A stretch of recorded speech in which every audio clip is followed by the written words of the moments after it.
Welcome here to Irvine on this beautiful day here at the Irvine Great Park for the Orange County Riptide versus the Arroyo Seco Saints. I'm Dylan Luden alongside Johnny Edwards making his broadcasting debut tonight. And this is a crucial game for the Orange County Riptide, Johnny. This is their worst stretch of the whole season so far. They've dropped 3 games in a row, and they've now fallen out of the playoffs. They're a half game back. What's going on with the Riptide in these last 3 games that you've been seeing? It's definitely a rough stretch of baseball. You want to be playing your best baseball as you head in towards the playoffs, and that's just not happening for the Riptide tonight. You know, when things at the plate are going well, maybe the pitching isn't going as well. You score a few runs, and then pitching has given up some of those well-earned insurance runs. So really need to tie it all together tonight for the Riptide. Well, they're down a half a game in the standings to the Arroyo Seco Saints for that last playoff spot, and that's who they're playing tonight here at the Great Park. It's been a long time since the Saints have traveled to Irvine to take on the Riptide. Johnny, this has to be the most important game of the Riptide season, right? Absolutely it is. I think it'll be very easy to see that a lot of these guys will see this as a rivalry game. Arroyo's been talking a lot about this game. The Riptide are ready to come out. You have to play your best baseball when it matters most, and this is one of those times. Well, on the mound tonight for the Riptide is Sammy Kova, and he's been excellent in his past few outings. What's the key for him to go on the mound? Yeah, Sammy Kova's got to attack the zone like he has been. Talks a lot about him. He feels loose. He feels ready. He's got a smile on his face in the dugout. He's ready to go to work. This is an important game, and I think he's ready for the test tonight. We'll see if he is. National Anthem is coming up. First pitch will be in just a few minutes. Don't go anywhere. Stay tuned right here.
We're ready for first pitch here in Irvine at the Great Park for the Orange County Riptide versus the Arroyo Seco Saints. Sammy Kova is the pitcher on the mound to begin the game for the Riptide. He begins his windup. First pitch on the way. It's just outside, misses by an inch to the leadoff hitter for the Saints and Jacob Shart. Usually an outfielder, but the designated hitter tonight for the Saints from Cal State Fullerton.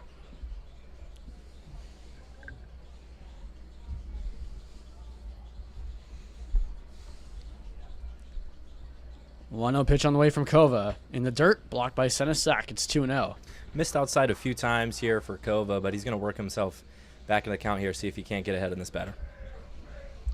Let's take a look through the Arroyo Seco Saints starting lineup. We're here in the Wild Rivers press box.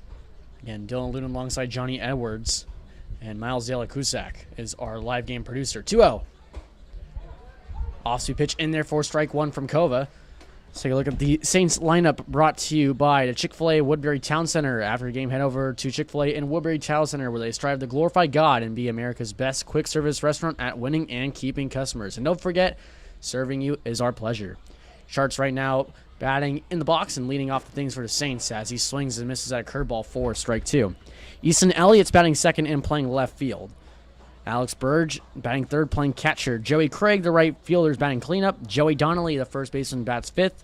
Josh Livingston batting batting sixth and playing third base. Cam Connolly is batting seventh and playing second. Crew McChesney batting eighth and playing center field. And Tyler Gordon, the shortstop, batting ninth. That one is going to be a strikeout for Kova, but Shart darts down the line and he's going to be safe. So that's a strikeout for Kova, but Shart's on due to the drop third strike. Yeah, it's a good strikeout there for Kova, striking out a guy in Jacob Shart who batted .307 last year and led the team in Cal State Fullerton. So tough to leave him on base, but they'll go ahead and see if they can't rally back. Yeah, he definitely has some speed as well on the bases, so that's one thing to look out for if you're Max Senesac. He's got 4 stolen bases on the year. He sets a table well for the Saints all season. He was batting .324 heading into that at bat. Another lefty in Easton Elliott. Left fielder just committed recently to Long Beach State, and that's a passed ball by the catcher Senesac, and Shart will advance up to second base. Definitely something that the Riptide have struggled with throughout this season. Those pass balls can be absolutely killer. You know, you have a strikeout, next thing you know, the guy's on second. Riptide really got to avoid that tonight if they want to have a chance of winning. Yeah, it's already proving costly as well with the wild pitch from Kova being spiked in the dirt, a little bit too hot to handle for Senesac behind the plate, and that allowed Shart to get on base after a strikeout. 1-0. Elliott lines this one to left field. In comes Jack Hammond. He dives and he makes a grab. A spectacular play by Jack Hammond to start off his night. Yeah, definitely a great catch from Hammond. The sun's in his face, works towards the ball. Absolutely a huge play there for the Riptide, keeping the runner at second base and allowing this inning to keep going for Kova. You know, Johnny, that's also a huge tone setter as well. Imagine if that ball got by the glove of Hammond all the way to the wall. That would have flatlined the Riptide's kind of start to this game that they were trying to hope for. Absolutely, especially with Kova on the mound. That guy shouldn't be on base in the first place in his mind. Next thing you know, he scores. So Hammond really with a game saver there early for the Riptide. 3 lefties to begin the Saints lineup. Alex Burge, the catcher, is now up as he watches a curveball in the dirt for ball one. Yeah, Kova really hasn't worked inside on much of these hitters, working a lot of the outside of the plate, seeing if he can get these guys to chase. Burge has been at Wichita State throughout his college career, but entered the transfer portal and committed to Cal on June 14th.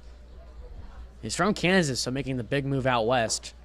It's really liking his time in the state of California. It's 2-0. I'm sure he'll get to know Riptide player Matthew Thomas well in his time there out at Cal, outfielder for the Riptide. Yeah, there's a few guys on the Saints that are transferring into different schools, teaming up. Easton Elliott, who hit that line drive to left field, is going to transfer to Long Beach State to go play with Nathan Godino, who's also transferring from the Riptide. Absolutely. That one's pulled on the ground and fouled off towards the Saints dugout. It's now 2-1.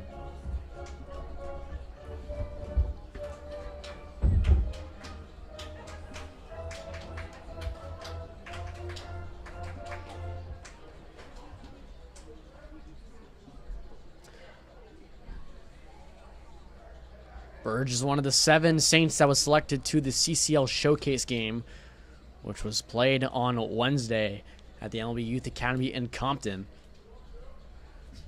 Shart, who's on second base, was also one of those attendees featured in the game that was broadcasted nationwide on Valley Sports West. Valley Sports, excuse me, it was on Valley Sports West. 2-2 now on Burge. You know, in fact, the top 3 hitters in that Saints lineup today, Shart, Elliott, and Burge, all went, as well as Josh Livingston, who's batting 6th in the Saints lineup. 2-2 on the way from Kova. Swing and a miss. Burge chases the curveball, and that's Kova's second strikeout of the night. Like you just said, Dylan, 3 All-Stars to start your ninth can certainly be tough, but to retire 2 out of those 3, and should retire the first one as well, is a huge start to Kova's night. Definitely will give him some confidence to get going tonight.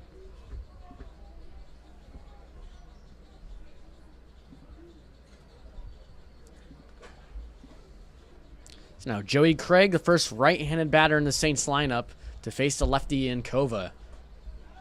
First pitch, inside, fastball's in there for strike 1.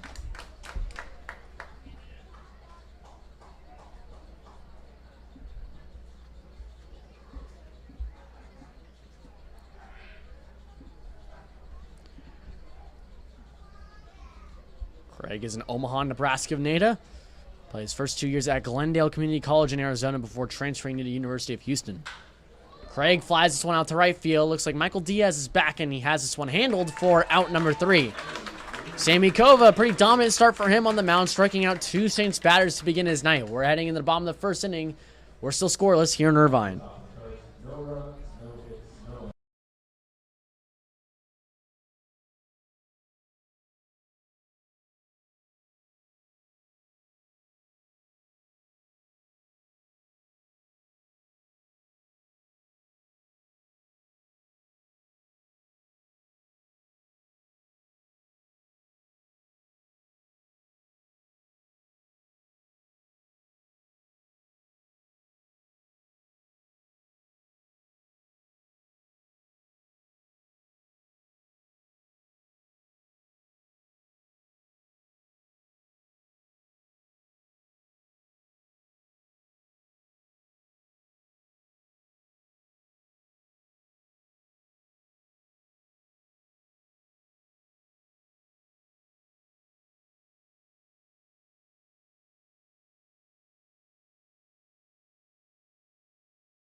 Up first for the Riptide is going to be the big outfielder from Grand Canyon University, Michael Diaz, will stand in at the plate.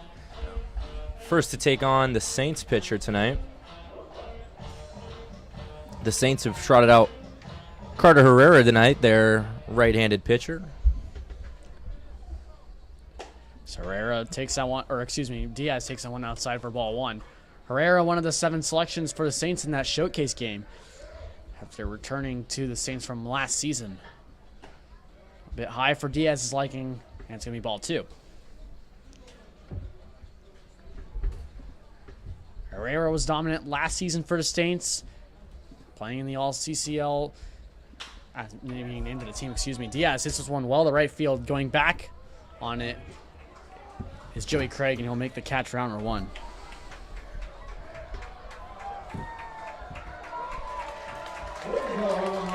Omaha, the Bat Dog, 1 for 1 tonight. She's starting off her night well. Not only a strong hit there from Diaz that just died right there on the warning track, also nice work there from Omaha as Luke Johnson will go ahead and step into the box here. Well, look, Omaha, she had a strong start to her night last time, but if you guys were paying attention in her last appearance, things went haywire real quick later on in that game, including a bathroom incident, as well as we'll say, Johnny, and she also went all the way out to center field, so that was a treat. Luke Johnson hits this one up the middle for a base hit. He's moved up to the lineup tonight into that 2-hole, and he starts off his night with a strong impression. Oh, here comes Omaha. 2 for 2. There we go. Hot start there from the Riptide coming out here. Luke Johnson gets on base. They've made solid contact so far off Herrera. Ace Reese sees if he can't go ahead and make a difference here. Ace Reese, the 3-hole hitter for the Riptide, is now due up. Let's take a look at the Riptide starting lineup brought to you by Northwood Pizza. Michael Diaz, right fielder, led off. Luke Johnson, the second baseman, just hit a single, and he's on first base. Ace Reese is playing third and batting third. Jack Hammond, left fielder, is batting cleanup as Ace Reese swings and misses at that first pitch. J.C. Allen, the first baseman, is being moved up to the 5 spot. Camden Bates, the shortstop, being moved up to 6. Matt Spear, usually catcher, he's being the DH tonight and batting 7th. Max Senesac is behind the plate, batting 8th, and Jackson Kemmerer is playing center field and batting 9th. Herrera checks on Johnson there at first. Slide safety back in.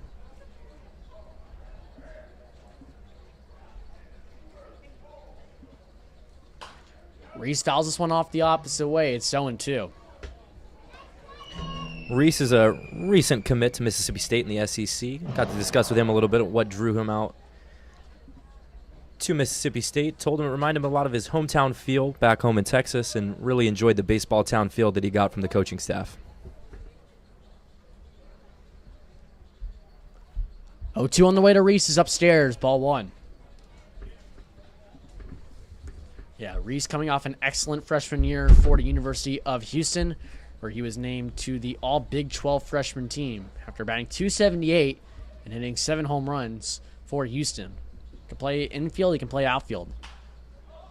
This one's popped up behind the plate. Burge is out of the crouch, but it's just going to land past the Riptide dugout for a foul ball, 1-2. Reese can play third base, he can play first, and he can play both corner spots. That's where he's been for the Riptide all season, as well as designated hitter. Seems like he likes the left side of the field a bit more. He's mostly played third or left. Really been a difference maker for the Riptide all season. Reese fouls this one off behind the plate. It's 1-2.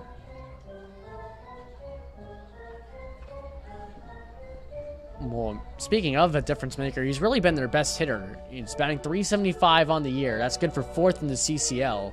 He was leading the CCL just a few days ago in batting average, but Riptide have lost 3 in a row, and that's affected his performance just a bit as he swings and misses at that off-speed pitch right Herrera for the first out. Excuse me, second out. Jack Hammond, left fielder, be batting cleanup tonight, and he's up to the plate.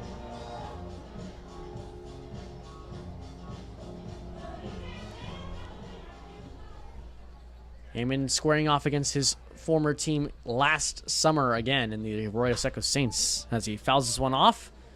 And between Connor Spencer's legs, head coach for the Riptide over there just jumped over the ball. 0-1.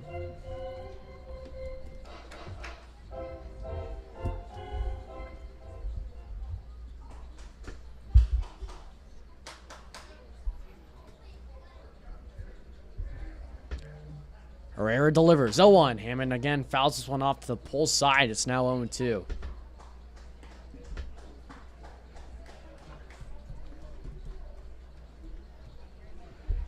Hammond right now is currently in the transfer portal after spending the past 2 years at Long Beach State. So we're seeing a lot of guys come in, but Hammond is going out. Spent his freshman year at the University of Kansas. Now he's looking for someone to play his senior year.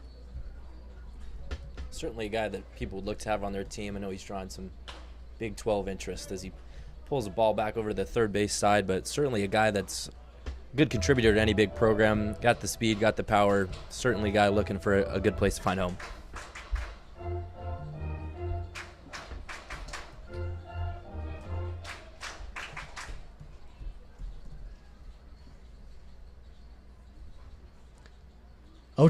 Hammond lines this one up the middle, and it's over the head of the second baseman, Cam Connolly. Rounding second is Luke Johnson, and that's going to be a single for Jack Hammond. Johnson moves all the way up to third. Runners are on the corners with 2 gone. Yeah, great piece of hitting there from Hammond. Made it just over that second baseman's head, and Johnson with some great base running, a turn through second, made it all the way to third pretty safely standing up.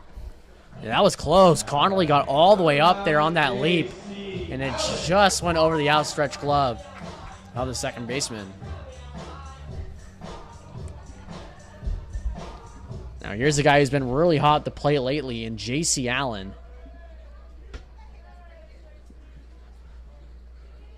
He swings first pitch. It's a chopper to the shortstop Gordon, flips to the second baseman Connolly for the third out. So the Riptide logged 2 hits in the first and had something brewing, but it's shut down by Carter Herrera. We're heading into the top of the second inning. Score still at 0-0.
Top of the second here at the Irvine Great Park. Sammy Kova on the mound again for the top of the second inning.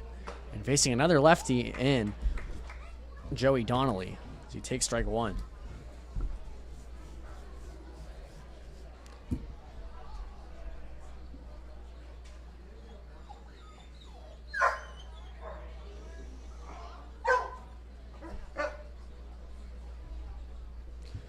A 1 is hit to the left side. Bates, the shortstop, fields this one cleanly. The throw on the Allen's a high one, and he cannot apply the tag.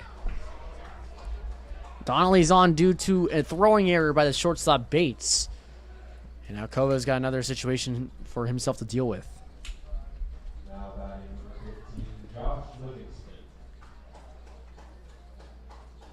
J.C. Allen used every inch of that tall frame of his to go ahead and grab that ball, making sure the runner didn't advance to second base, but certainly a high throw there from Bates.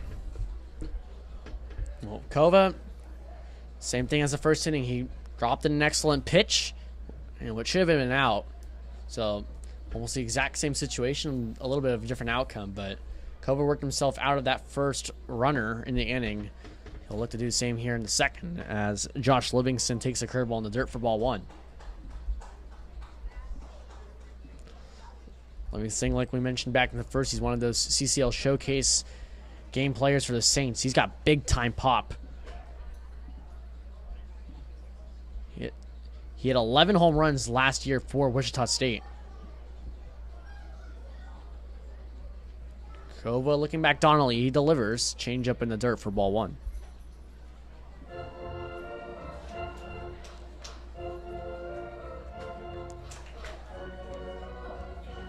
Livingston was also a great player in the playoffs for Wichita State. He was named to the American Athletic Conference tournament team.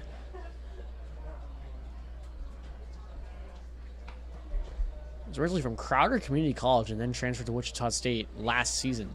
2-0. Change up inside, and it's 3-0. Yeah, Livingstone's definitely a guy who's going to command respect at the plate.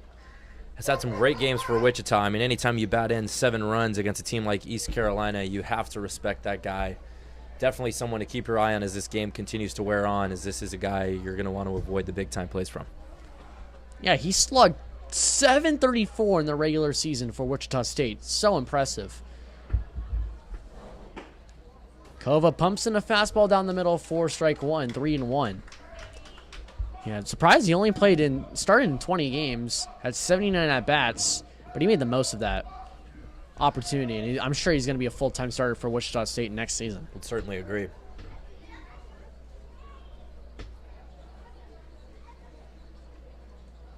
Donnelly trying to distract Kova over there at first base. Dancing off. 3-1. Fastball's just a bit high, so that's going to be a walk, and Livingston will be on. Runners are on first and second with no outs.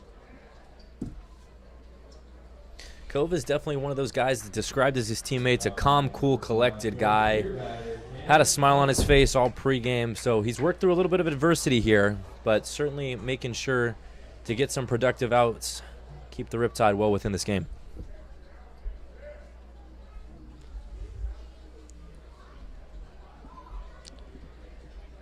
Cam Connolly, the infielder from Pepperdine, playing second base today. It's a good chance to put the Saints on the board early. They're still looking for their first hit, by the way. Then they've had 3 base runners already. Line drive. Bates fields this one cleanly. Flip to Johnson for 1. To Allen for 2. It's a double play. Exactly what the Riptide needed, just as we were talking about. Kova trusting the defense behind him. Bates kind of renews himself from the high throw to first, then flips a great double play there to Johnson all the way over to Allen, and the Riptide are back in business, but Saints are still threatening with that man on third.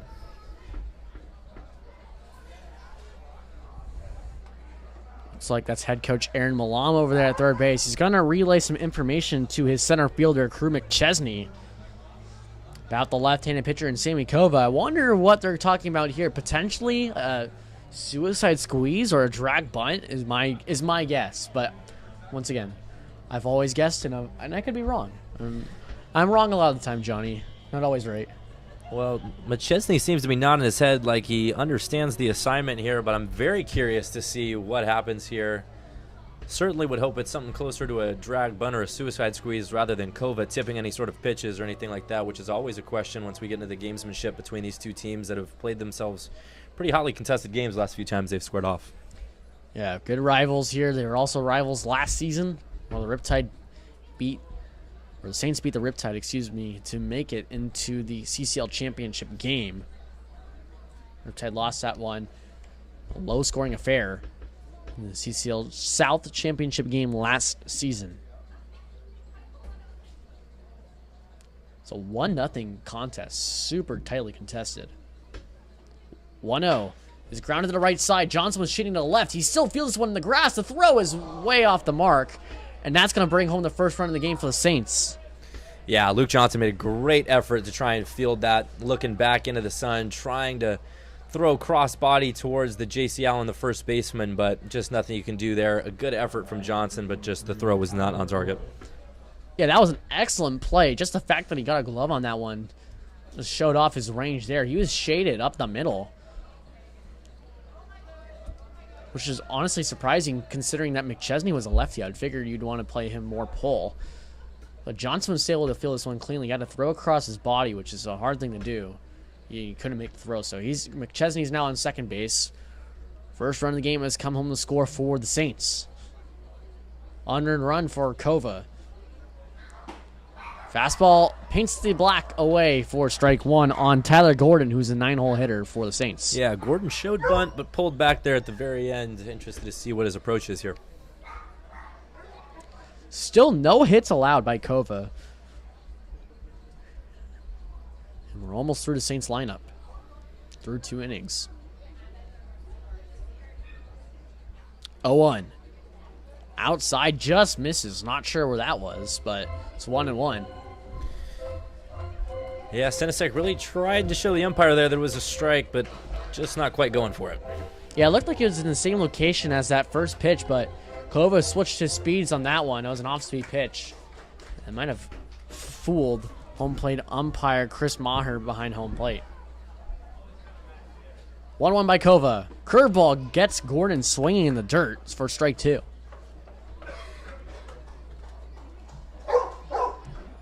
That's a beautiful off-speed offering by Kova. That curveball has been on point today for him.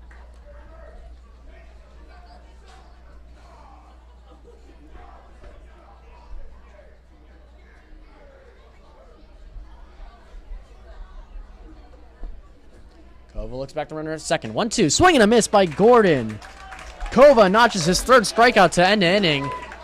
But the Saints do score their first run of the game in the top of the second due to some defensive miscues by the Riptide. We're heading in the bottom of the second. Saints lead 1-0.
Camden Bates pops one up to second base, and that's going to be the first out of the bottom of the second inning for Riptide. Certainly a tough start to Bates' night with the infield error and popping one up there, but he'll look to rebound. He's a good veteran player here. Got a lot of work with Tennessee in his time there. Just made the jump to Arizona State.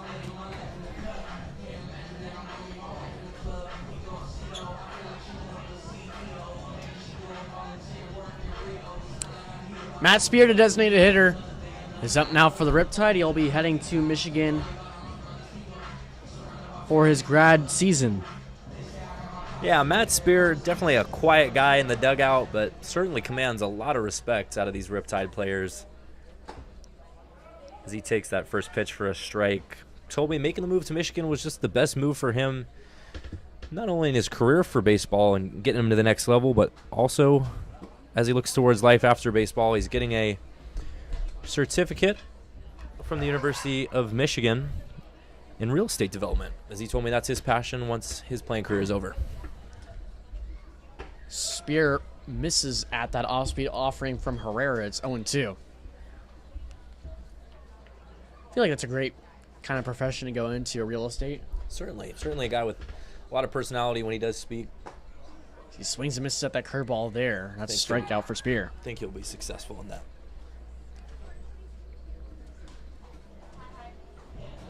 Max Senesak, the catcher from LMU, is now up for the Riptide.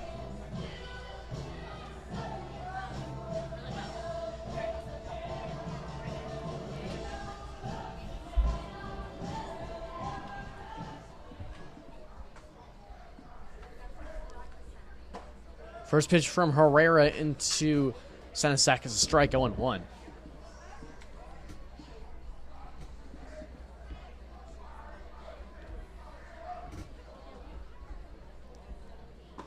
A 1 is just a bit outside, 1-1. That was pretty close as well. Certainly was. Senesac, a guy, family in Minnesota, and tells me he models his game after Joe Mauer. I think you can see that a lot in his work ethic and just the way he approaches the plate. Swing and a miss there from Senesac. It's 1-2. Well, speaking of Joe Mauer, he was just inducted into the Baseball Hall of Fame today. It's an accomplishment for him. Certainly. Alongside Todd Helton, Adrian Beltre, and Jim Leland. 1-2. Senesac just fouls one off.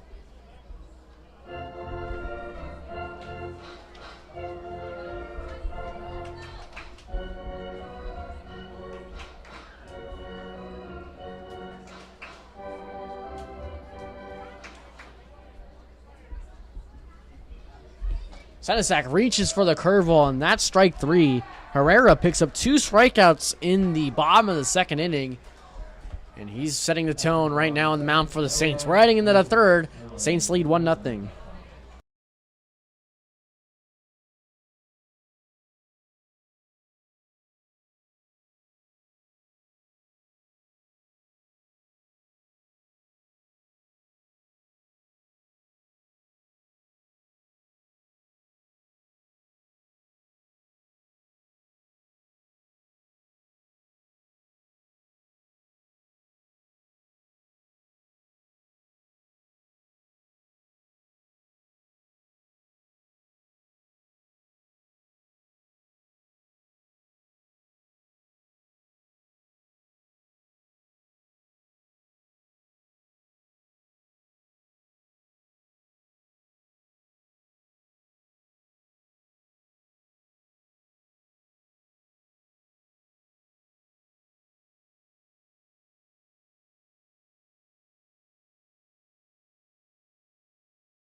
Top of the third here, Riptide down 1-0 to the Arroyo Seco Saints.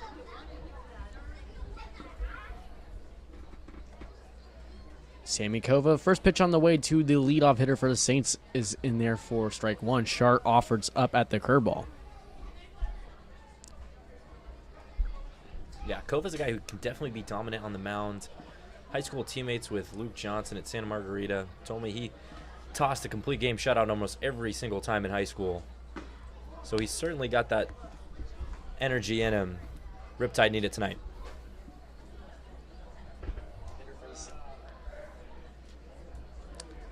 Yeah, especially impressive considering that Kova was playing for Santa Margarita, which is in the Trinity League. It's one of the best baseball leagues across the country. And doing that just showcased how dominant he was on the mound for the Eagles. Now it's about 2 years ago. Right here is really where the Riptide need to work hard. You got 2 strikes on the first batter. Defense needs to come up tall. Kova see if he can't get a punch out here.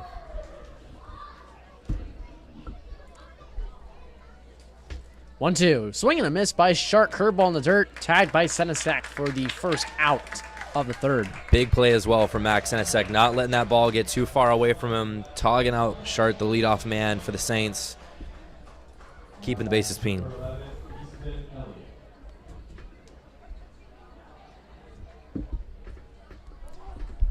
Easton Elliott, he's playing left field in today's game for the Saints, but during the CCL Showcase game, he was playing on the infield, and he made a fantastic play to be named the Showcase Game Defensive Player of the game. Take strike one. He offered bunt, but pulled it back.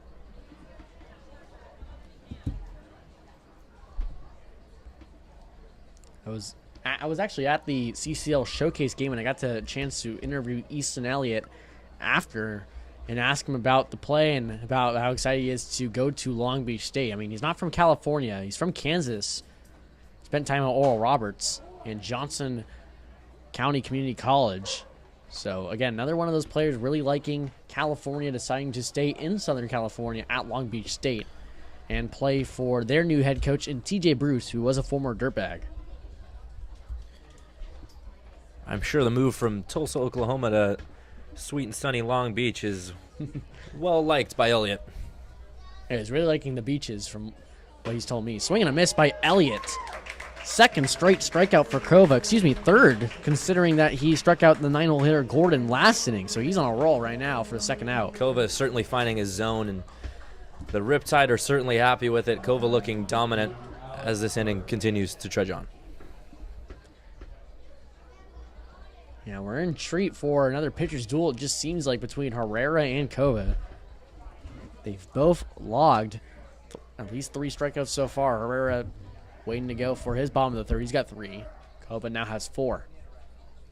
Here comes Alex Burge, a 3-hole hitter, and the catcher. He also shows bunt, but pulls back, and it's another strike. Kova not messing around. He knows the strike zone very well.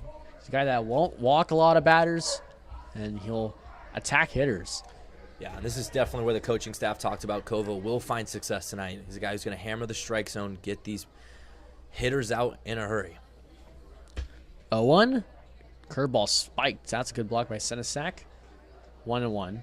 Well, going over Kova's numbers so far this season for the Riptide, he's pitched in 13 in the third innings, struck out 17, and was only allowed the free pass the first 4 times. That's incredible numbers. And only 1 earned run as well.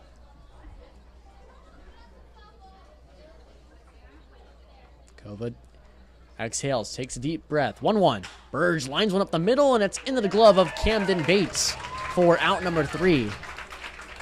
A masterful inning there from Kova. That's certainly what you want to see as they rebound from giving up the unearned run last inning. Riptide still trailing the Saints 1-0 as we head into the bottom of the third here in Irvine.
Bottom of the third inning, it's 9-1-2 for the Riptide here as they try to get that run back that they gave up in the second. It's Jackson Kemmerer, the center fielder from the University of Nevada, Reno. And he's up for his first appearance of the night. Jackson Kemmer's a great guy to lead off this inning. A guy who's going to bring a lot of energy to this Riptide lineup. Yeah, for sure. He's a high twitch player.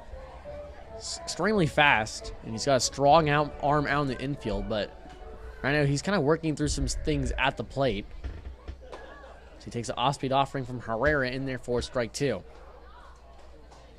Ask Kemmer about his approach as he kind of walks up here to this 0-2 pitch. He told me it doesn't quite matter what bat's in his hand. He's going to go ahead and swing away and do his best to get on base. Fastball is away from Kemmerer. It's 1-2. Herrera doesn't mess around. He immediately gets back on that mound. He's ready to deliver. Not wasting any second. Curveball just a bit high, and that's 2-2. A lot of confidence there from Kemmer to take that pitch, not even second guessing whether or not that was a ball or not.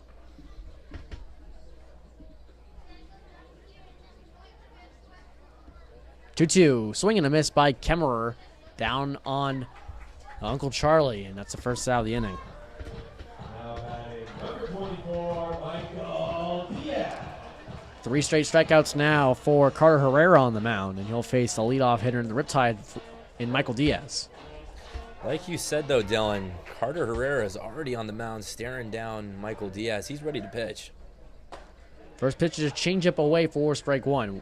Certainly a guy the pitch clock is not going to be an issue for when the regular season comes rolling back around for these guys.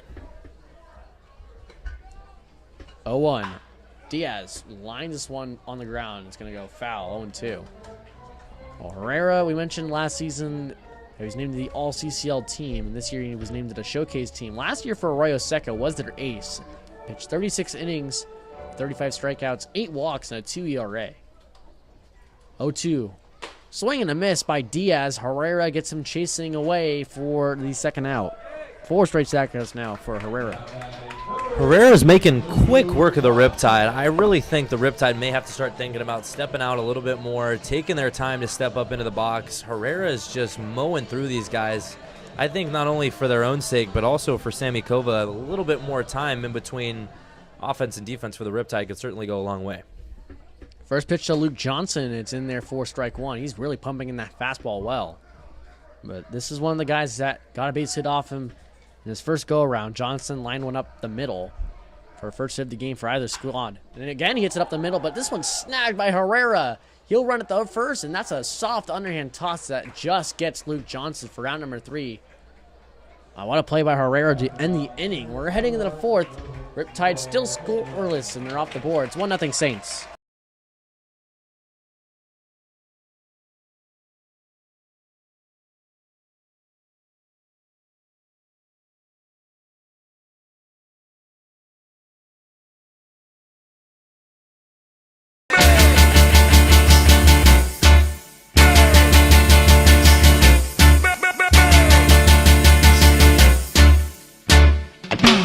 No, no, no. You don't love me, and I know now.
Top of the 4th here.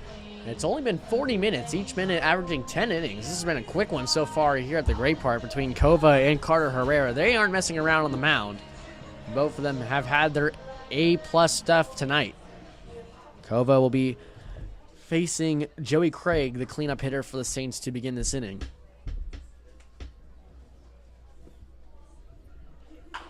Craig hits his first pitch on the ground to Ace Reese at third. The throw to Allen is accurate for the first out. Yeah, both of these pitchers really dealing for the Saints and the Riptide as Kova makes quick work of Joey Craig, who's certainly nothing to shy away from. Another Joey right behind Craig. This time it's the Donnelly, the outfielder from Cal Berkeley. Wonder if he had any influence on Alex Burge in making his decision. I'm sure he told Burge a lot of great things about Cal Berkeley, especially since Burge is from Kansas and plays college ball previously at Wichita State. 1-0 on Donnelly. Big move there for Donnelly, but especially in my conversations with Matthew Thomas and some other of the Cal Berkeley players, they certainly enjoy being around the Cal program and tell me they get good work out there. 1-0 pitch from Kova is away and for ball 2. Oh yeah, that's a historic program out there in NorCal. They produce a lot of MLB great players, including, it seems like, perennial all-star right now, Marcus Simeon from the Texas Rangers. Cal Berkeley product. Golden Spikes winner Andrew Vaughn as well in the White Sox right now. Kova delivers 2-0. Curveball hit on the ground well by Donnelly. Johnson slides and fields one. Throw on Allen for out number 2. Another web gem here from the Riptide. Great play there from Luke Johnson. Making up for the errant throw earlier, but Luke Johnson has certainly showed off his range tonight, moving to his right and to his left. The Cornell player has made a difference for the Riptide tonight.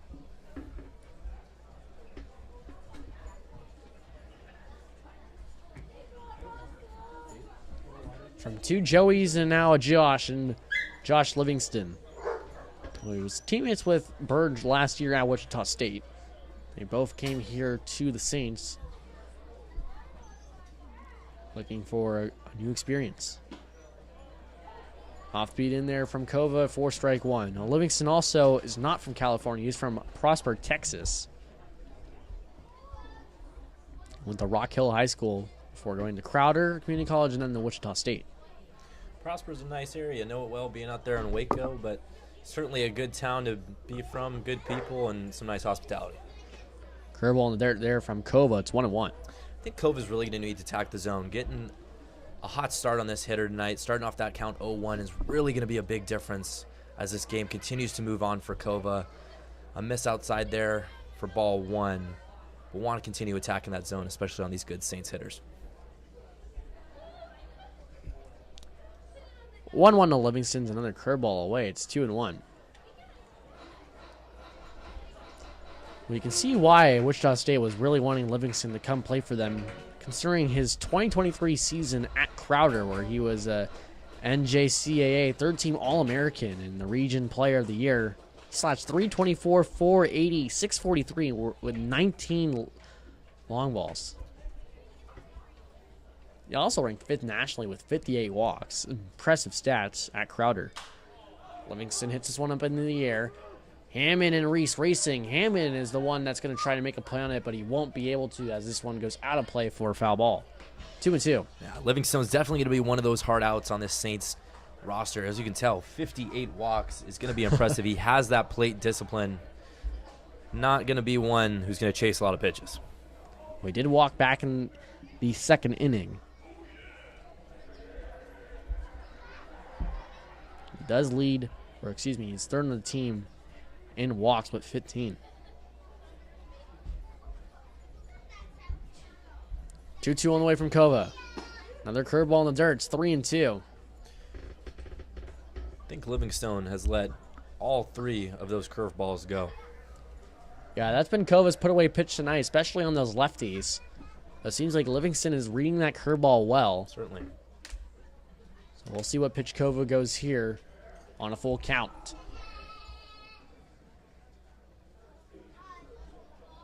Kova taking a little bit of extra time. He's ready. Delivers the payoff pitch, and Livingston fouls this one off again. Count remains full. What pitch do you think you're going to see here, Dylan? I mean, he's fouled off the last 2 fastballs, but this has also been the last 2 strikes. He's let every single curveball go, but like you said, that's Kova's put-away pitch. Well, if Kova wants to go back to that curveball, I think he needs to put that more towards the center of the plate, but make sure it drops below the zone. Certainly. So make sure Livingston doesn't do damage on it. He's got 3 home runs on the year for Arroyo Seco. Another full count pitch. Strike 3 called. Beautiful fastball from Sammy Kova away to end the inning. We're heading in the bottom of the fourth. Saints still lead 1-0.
A 3.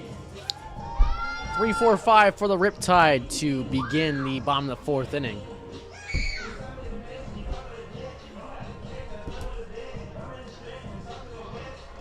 The Ace Reese, Jack Hammond, and J.C. Allen.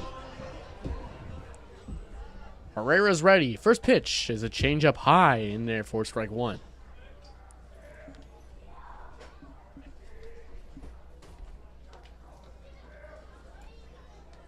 Oh, 1. Offbeat offering away for strike two. Reese doesn't agree with the call. Thought that was a bit too outside for his liking, but now the zone's a bit expanded here. It's 0-2. Very interesting to see that strike called by Chris Maher. Seems like he's been pretty tight with the zone. Swing and a miss there by Reese for strike three. Now batting number 38, Jack Hammond.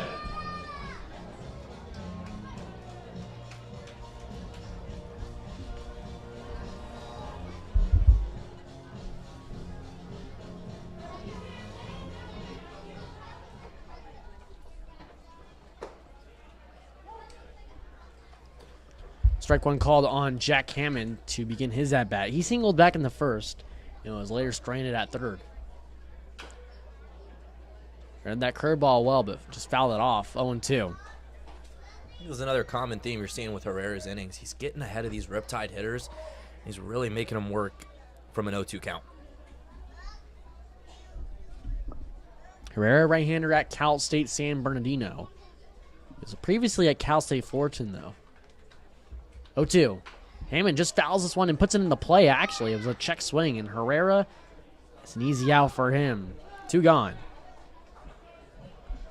That was weird. I thought that was a foul ball, but that just went into play, so. I think Hammond thought it was a foul ball as well, to be quite honest. He didn't quite hustle down the first base line, and I think he was pretty shocked to hear that he put that one in play. And now we're going to see a conversation here between J.C. Allen and Connor Spencer. Just like the conversation between the head coach for the Saints and Aaron Malam and Crew McChesney back in the second. So I wonder what this conversation is about.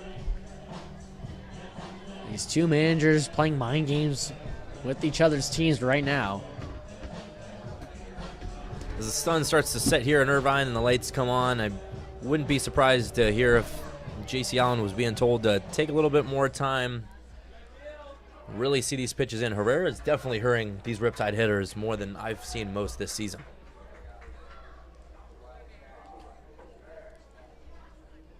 Allen fouls off the first pitch he seeds. It's 0-1. Allen looks ready to attack here. He took a deep breath, and now he's at the edge of the batter's block before stepping in. Swings and misses there, 0-2. Allen in yesterday's game against the Saints in Pasadena, he had 3 hits in the 3-4 game with 3 RBIs. really came alive.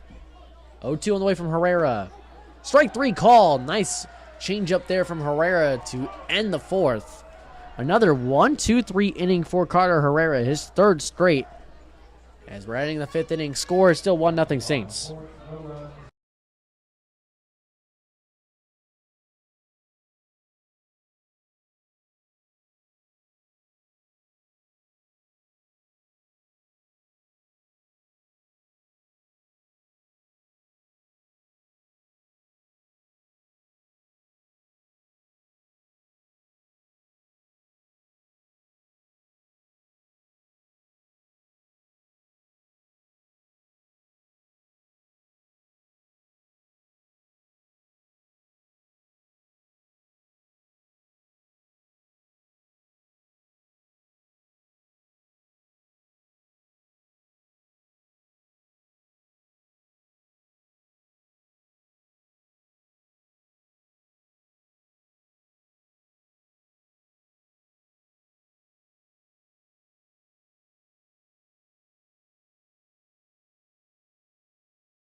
We're heading in the top of the 5th inning, and it's not even been a full hour yet. This game has absolutely flied by so far.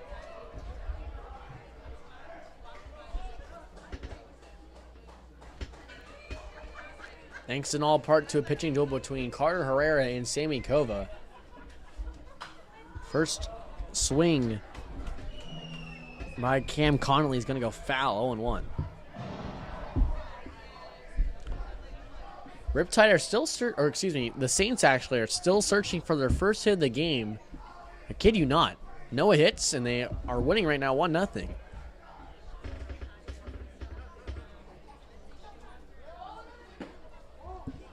Connolly just lays off. That's going to be ball 1-1. Yeah, Senesek looking to do his best to frame that pitch.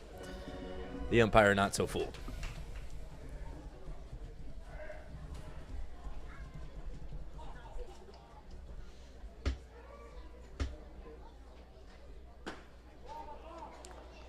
Ball away, 2-1.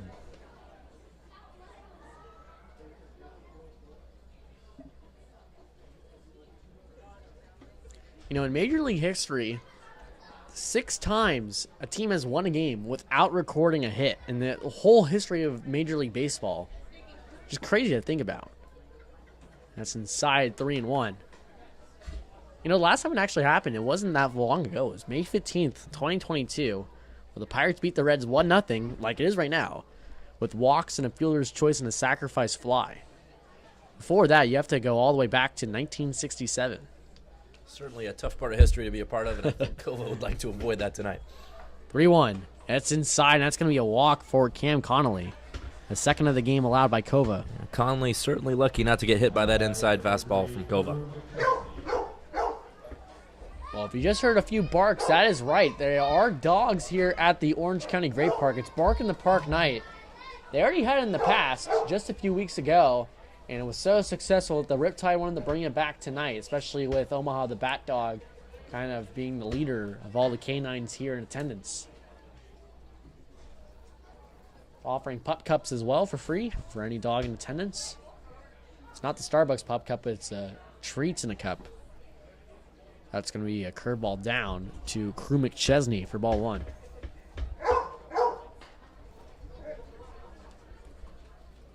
Certainly a good turnout tonight at the Irvine Great Park, because I think I see Omaha making her way back down, maybe looking to make a 3rd run here tonight. Yeah, why not? This game is absolutely flied by so far.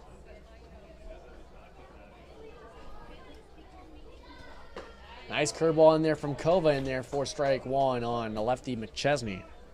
Yeah, really think Kova should work that outside edge. Herrera's finding a lot of luck there on these lefty hitters when it comes to off the plate. Chesney so far this season for the Saints, batting .247 on the year. 1-1. Outside, Senesac can't get a grip as the runner goes. That's going to be an errant throw by Senesac. Connolly's going to take off for third. The throw by Kemmerer is off the line. Reese had to come off the bag, make the catch. So that's going to be an error on Max Senesac. It's going to be stolen base and an error. Should be the correct call. So now runners on third with no outs. Yeah, Senesac fumbled that transition from the glove to his hand. Tried to get the throw off, but man, you really saw the speed on the base pass from the Saints there. Thought he might get thrown out there at third, but he got over there in a hurry. It's Connolly's fourth stolen bag of the year for the Saints. They're a team that loves to steal. 87 stolen bags on the year. Swing and a miss by McChesney. 2-2 now on the left-hander from BYU.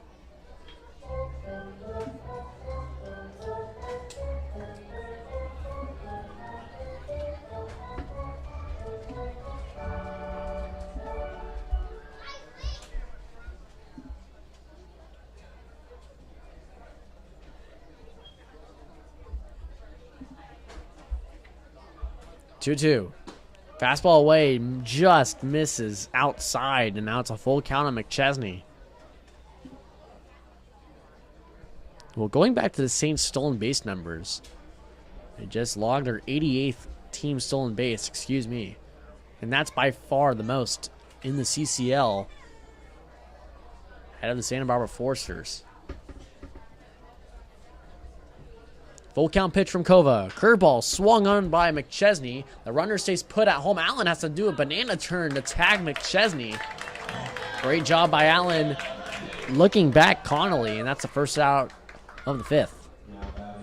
Definitely a little bit of an unorthodox play there from the first baseman, J.C. Allen, but did his job well to hold the runner at third, force the hitter out of the base path, as well as get the tag. Yeah, Allen had to feel that one off of first and kind of make a banana turn around to tag Connolly out. First pitch on the way to Tyler Gordon inside for ball one on the 9-hole hitter.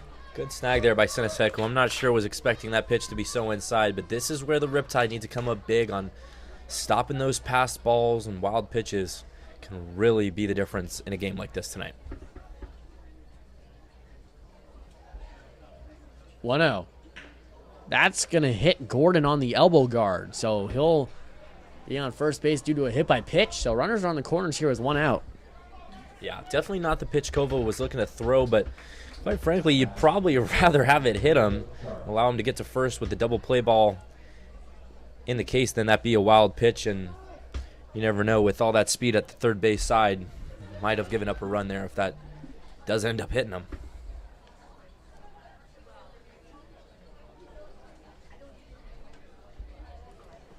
Gordon was only batting 197 on the year heading into that bat, but he has 9 stolen bags, so he has a lot of speed over there at first.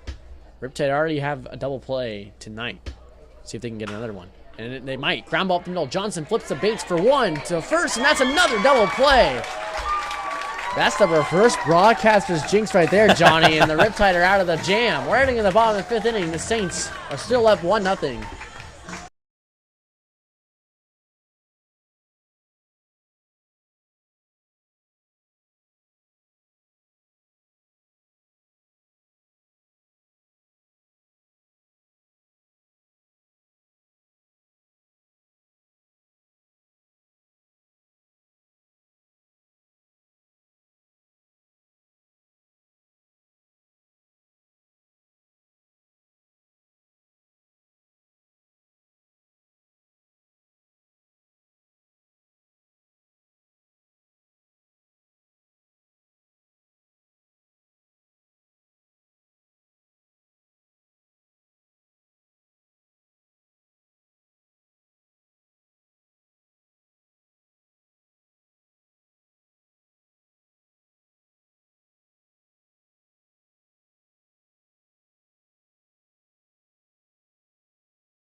Bottom of the 5th here at the Great Park.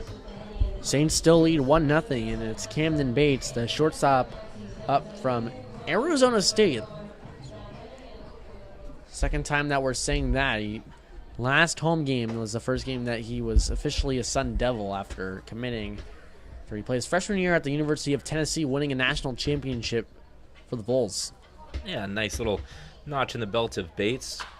And he hits this one well to left field. Going back is Easton Elliott. He's on the warning track now. He looks up, and that's gone. How about that? A home run for Camden Bates ties this game up at 1 in the bottom of the 5th inning. That is a perfect piece of timely hitting. The Riptide really needed to get something going. The crowd gets excited. Omaha runs onto the field. The Sun Devil comes up huge for the Riptide here in the 5th.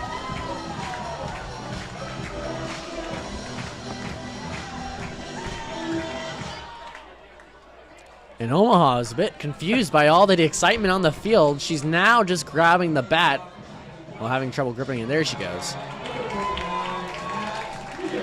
But wow, what a huge home run that was by Camden Bates. He got a hanging curveball from Carter Herrera, a pitch that Herrera has located all night, and Bates just snuck it into the corner of left field for a solo shot. As Matt Spears, the new batter for the Riptide, he swings and misses for strike 1. Omaha kept the energy going there for the Riptide. I hope Omaha, as well as Bates, gets a Pup Cup for their good work. Change up in there for strike 2 on Matt Spear. San Clemente native. Went to Woodbridge High School, though, here in Irvine.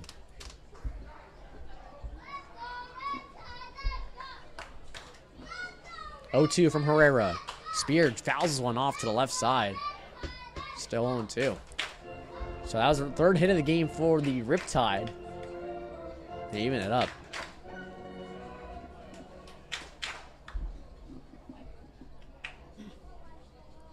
Herrera begins his windup. 0-2. Fastball upstairs for ball 1. Yeah, Herrera's definitely been on his A game. So you get some offense going. It's a much needed sign here from the Riptide.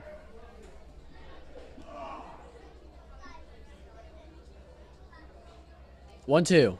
Spear foul tips this one in the glove of Burge for strike 3. Notice a little bit of change in tempo there from Herrera. Normally quick on the mound, attacking these hitters. Seems like he took an extra second there with two strikes, maybe disrupting the timing of Matt Spear, who's really had to be ready for these pitches.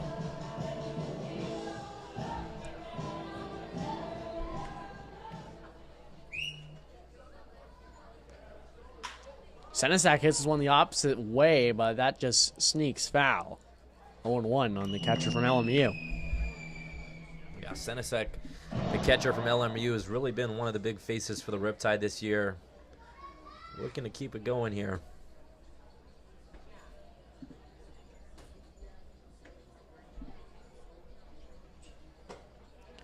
Takes an off-speed pitch away for strike 2. Yeah, Herrera really seems to be hitting the corners of the strike zone well, making it hard for these Riptide hitters to get comfortable.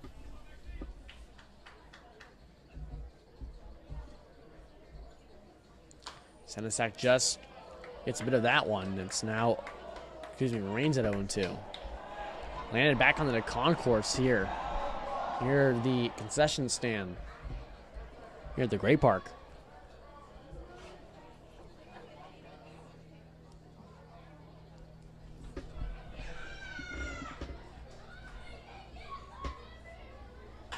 Senesac pops one up to the right side. Second baseman Connolly gives way to the right fielder Craig for the second out.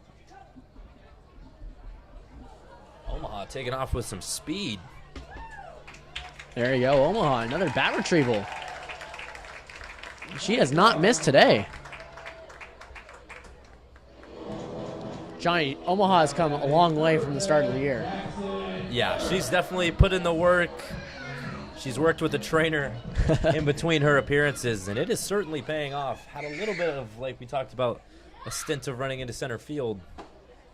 But she's certainly made some great improvements, and it's still perfect on the night. 9-0 hitter Jackson Kemmerer. Start off by Herrera with a strike. It's 0-1. Nice off speed by Herrera. Paints the black. It's 0-2.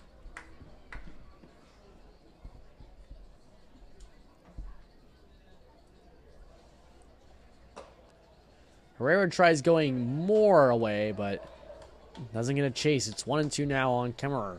Yeah, Kemmerer struggled at the plate. Can be tough when you're starting off these at-bats quickly 0-2.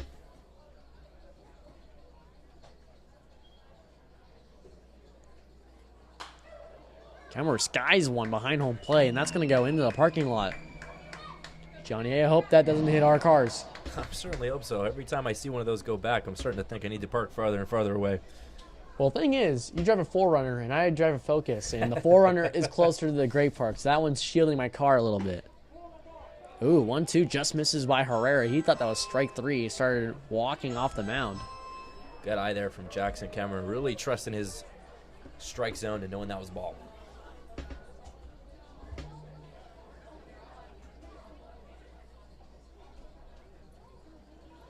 2-2. Swing and a miss by Kemmerer. And Carter Herrera notches his second strikeout of the inning. But not before the Riptide finally get to Herrera thanks to a solo shot from Camden and Bates. And this game is all tied at 1 as we head into the 6th inning.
Top of the 6th inning. Riptide tied it in the bottom half of the 5th inning thanks to a solo shot from the new Sun Devil in Camden Bates. And that ball was absolutely smoked. Just like Pear Tree Meats. Find them in Irvine, California, where there's always happy eats with Pear Tree Meats. Sammy Kova still on the mound for his 6th inning of work. This one is stung down the line for the first base hit of the night for the Saints, and that's Easton Elliott. He turns first hard, and he's going to retreat back. So that's the first hit. They finally broke the no-hitter from Kova here in the 6th inning. Yeah, I'm sure Kova's a little disappointed about that, but Elliott was thinking about 2, but Michael Diaz made sure to pull up quickly, and Elliott quickly retreated. Well, I know Kova, he knows that he's not going to go the full distance, of course, here in summer ball. The most innings he's probably going to pitch is 6, so this is probably going to be his last inning of work right here. All he's trying to do is just make sure that Riptide are still tied heading into the bottom half of the 6th. You can always throw a combined no-hitter in Summer League. This one is a jam shot caught by Reese. The throwback to first is in time. The third double play of the night for the Riptide, and that's the first one off a line drive.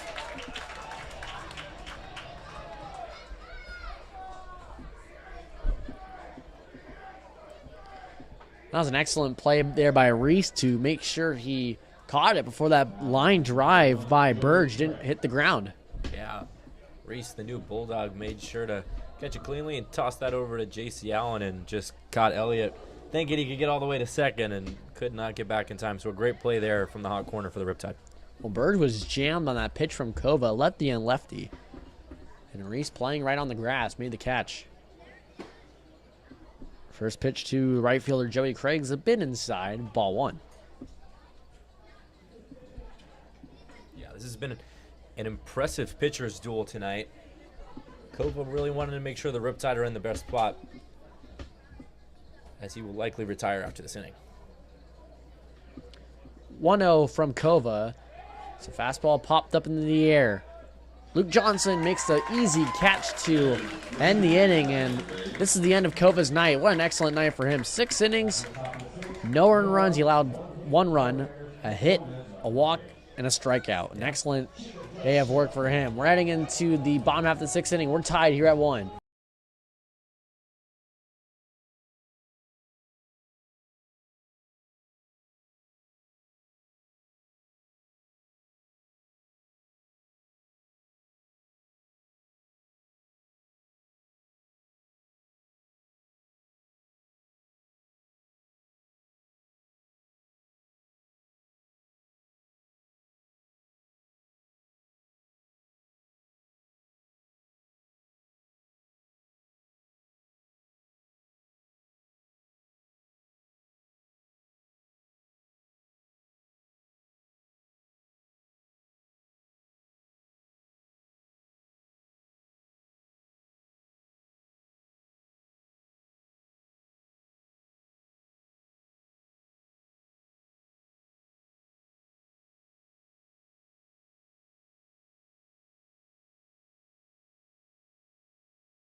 For Michael Diaz.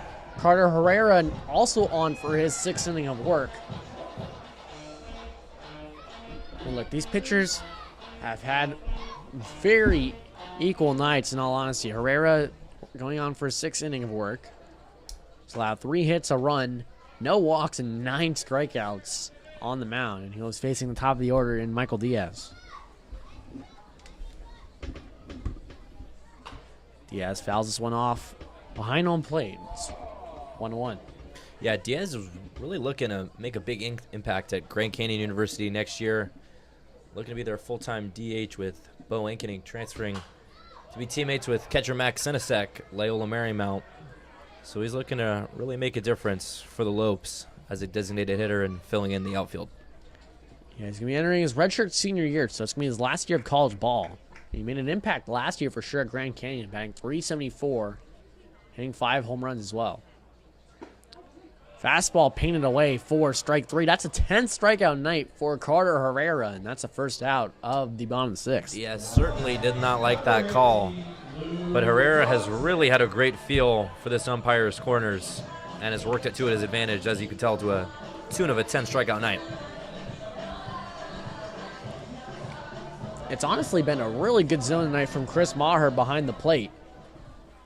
He's not letting up, not expanding his zone, not tying it either. It's 0-1 on Luke Johnson now.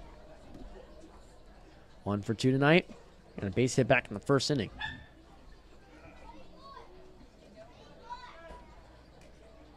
Swings and misses at a changeup there from Herrera, 0-2. Certainly a fun note for Luke Johnson, the Cornell product, is an industrial labor relations major. I'm not sure if I've ever heard of that one, but says he looks to turn it into some success in the business world as he takes that pitch for a ball. Changeup just missed. Yeah, that's interesting. I mean, it's got to be one of those really specific majors that you can take there at Cornell. Definitely. Herrera begins his windup. 1-2. Popped up into the air on the right side. Joey Donnelly to first baseman, and second baseman Connolly merged together, but it's Donnelly who makes the catch for the second out.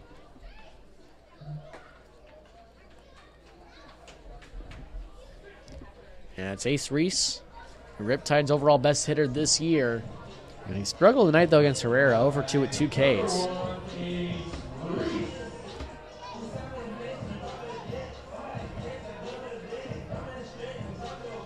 Certainly a little laughter here from the Riptide as Ace Reese and Jack Hammond were both confused on who was going to get the bat, as no Omaha this inning, so Tanner Wardy, the pitcher, had to run out and get the bat. Reese swings and misses at the first pitch. It's 0-1. Now, I wonder if Omaha is tuckered out, and she might be done for the night.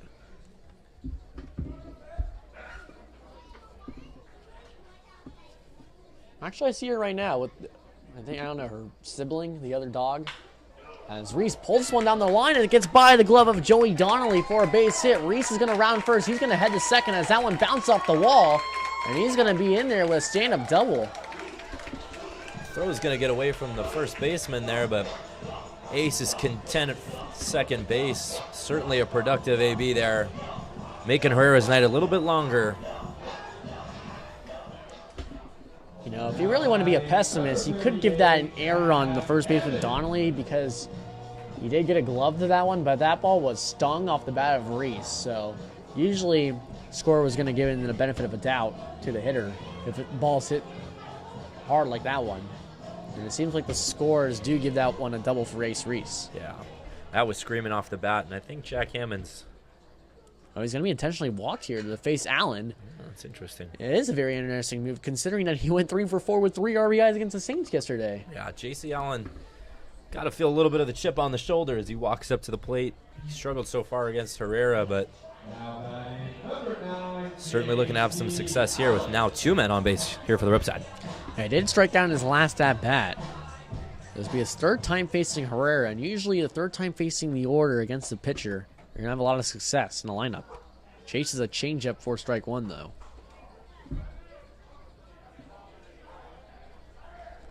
You know, it just seems like as the season progresses, Allen's getting more comfortable and more confident as well, especially considering that he won the state championship with Saddleback as being one of their main offensive stars, but took a few weeks off before heading to the Riptide, as Herrera does a little spaghetti move to look back Reese at second.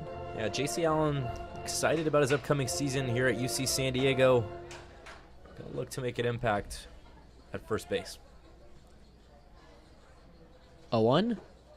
Nice slider from Herrera. Just misses, though. Herrera said himself that one's a bit down.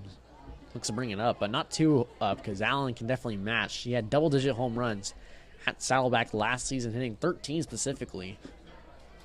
Hitting 309. 1-1. It's a change-up in the dirt. Good block there from Burge. Yeah, Allen's got a lot of power in that 6'3" frame of his. Going to look for his right pitch, see if he can't put one into the outfield and bring Ace Reese home, who's got some speed there on second.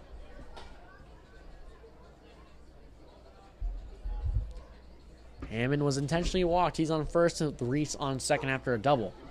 2-1 on the way to Allen. Hits the one well up the middle, and that's caught by the second baseman, Cam Connolly. Oh, what could have been for the Riptide here in the bottom of the 6th, but Connolly steals the Riptide's hopes and dreams for now. We're heading in the top of the 7th inning. This score still tied at 1.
Well, Sammy Kova, we thought his night was done after 6, but because no Riptide pitcher has gone to 7 innings so far this season here at the Great Park, and Kova's going to be the first one to do it. He's on for his 7th inning of work. I mean, this is what, high school games are 7 innings, so this is looking, almost like another complete game for Kova, which he threw a ton of at Santa Margarita. Certainly. Kova's got to have some swagger walking back out there onto the mound. Coach Ryan Spencer clearly has confidence in the Oregon Duck to go out there for his 7th inning of work. Curveball in the dirt there to the first batter he sees in this inning, and that's Joey Donnelly batting 5th and the first baseman.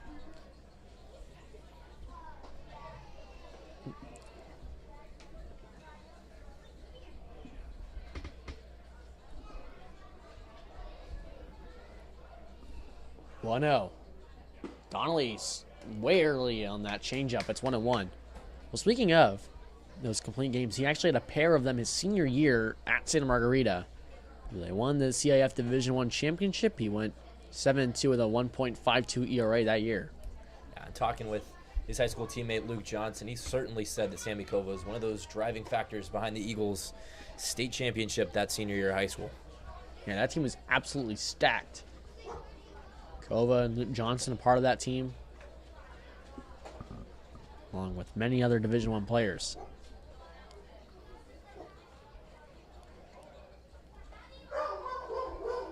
Two 1. Skied up into the air, Senesac cannot make a play on that one. That's it. Oh, it lands right by us in the concourse, actually. Goes between us and the Orange County Riptide journalists. That was a surprise. I thought that was for sure out of the stadium. Johnny, I had a feel like that when I was a journalist last year when we were sitting on the first base side on the concourse there. There was a few balls that would come up right next to us and land in our booth. Certainly had to have your head on a swivel there for that foul ball. 2-2. Strike 3 called. A painted changeup by Kova on the lefty Joey Donnelly for the first down, the 7th. Kova got a good feel for that outside strike zone. Worked it well and got the call in his favor. Sounds like someone's at my home right now, Johnny. That's a new sound effect here at the Great Park, the Ring doorbell. Definitely the Ring doorbell for Bark in the Park night, trying to get these dogs riled up, helping out in the Riptide's favor.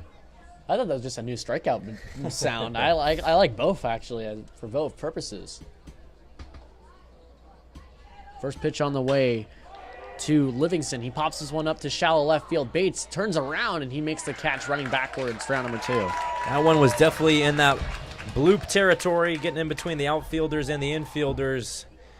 Carter made sure to range back, grab that ball, keeping Kova well in this inning. Yeah, well indeed. Sammy Kova, he's at 73 pitches, and he's about to end the 7th inning. If he can get out Cam Connolly with 2 gone.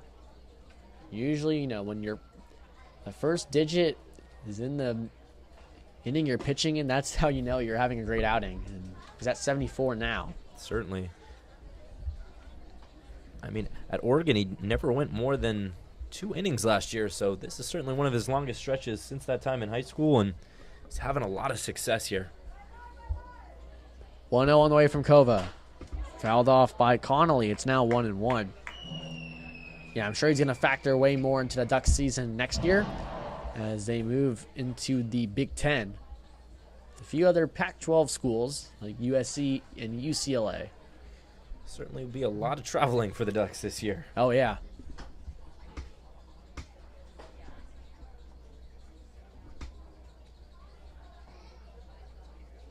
Kova begins his windup 1-1. Change up away for strike 2. Beautifully placed by the lefty Kova. He's looking for his 8th strikeout of the night. Great frame from Senesek as well. It's also the beer batter as well. Cam Connolly, he has not striken out so far on the night. Riptide fans getting into it here. They would love $1 off beer, wine, and seltzers at Crush's Cantina. Connolly 0 for 1 tonight with a walk. 1-2 from Kova on the way. Fouled off.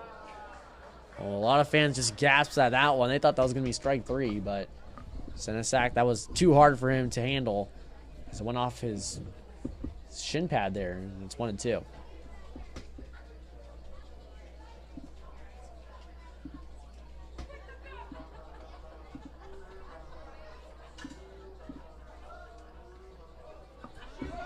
1-2. Connolly swings and misses in the dirt. Senesac is going to apply to tag, and there you go. Riptide fans are extra happy about that one, considering they'll get $1 off their beers for the remainder of this ball game until Chris's Cantina closes. We're heading into the bottom of the 7th inning. I can't believe I'm saying it's stretch time here at 8:33. That's unbelievable. We're tied 1-1 as we go in the bottom of the 7th inning.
Strike one called on Camden Bates to begin the bottom of the 7th inning.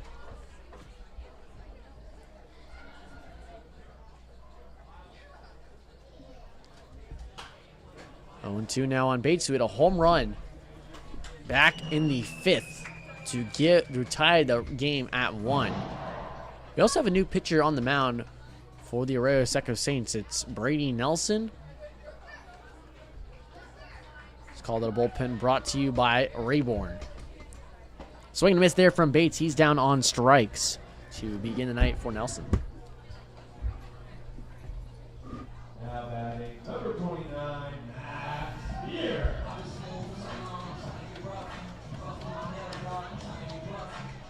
Matt Spear, designated hitter from Michigan, now up for the Riptide. 0 for 2 today with 2 strikeouts. Yeah, Matt Spear, I know we've mentioned it before, but seeming to be one of the seasoned veterans on this Riptide team. Told me it goes way back to his start at San Jose State with the Spartans. Joined the team as a walk-on. He's never kind of left that feeling. Being a little disrespected. Feeling like they didn't want him. He's worked himself back to a great school at Michigan and a big spot here for the Riptide tonight.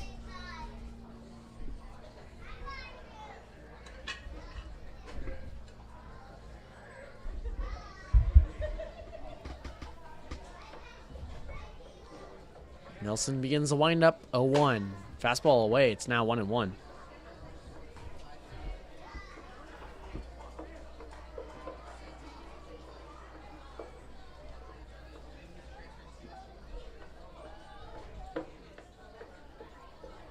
1-1. Swing and a miss by Spear. It's now 1-2. Nelson has arguably been one of the better pitchers of the year for the Saints. 14 innings of work and a 1.93 ERA. Not a big-time strikeout pitcher, though. We'll let his defense do the work for him behind. Spear fouls this one off. It's 2-2. Yeah, you can definitely feel the Saints throwing their best at the Riptide tonight here in Irvine.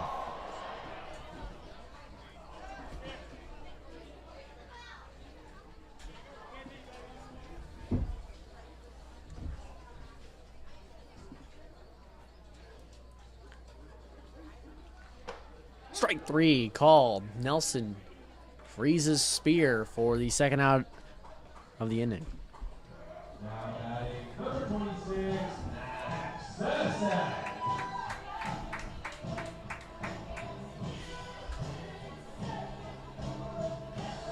Max Senesac, the catcher, batting 8th, is now up for the Riptide. He's 0 for 2 tonight as well.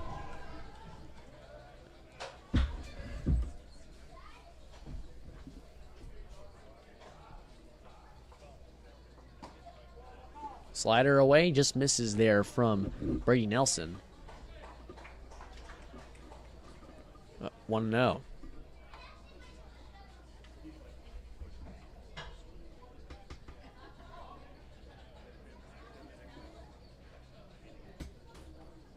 Senesac lines this one up the middle.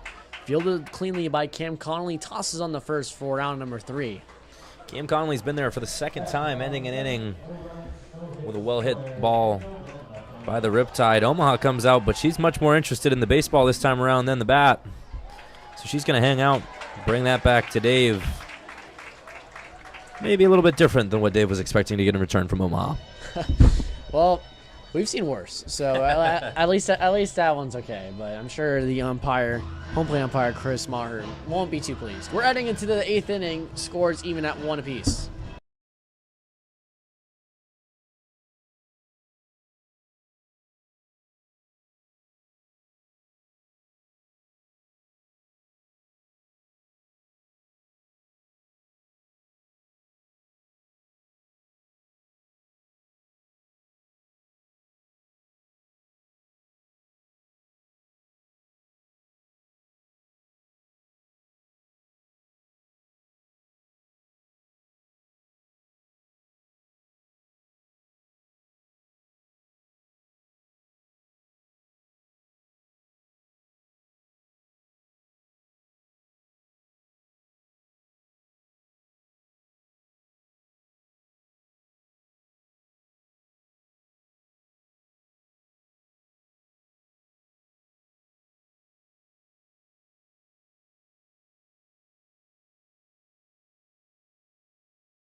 New pitcher here in the top of the 8th inning. An outstanding performance from Sammy Kova in one of the most important games of the Riptide season so far. He went 7 strong, only allowing 1 hit.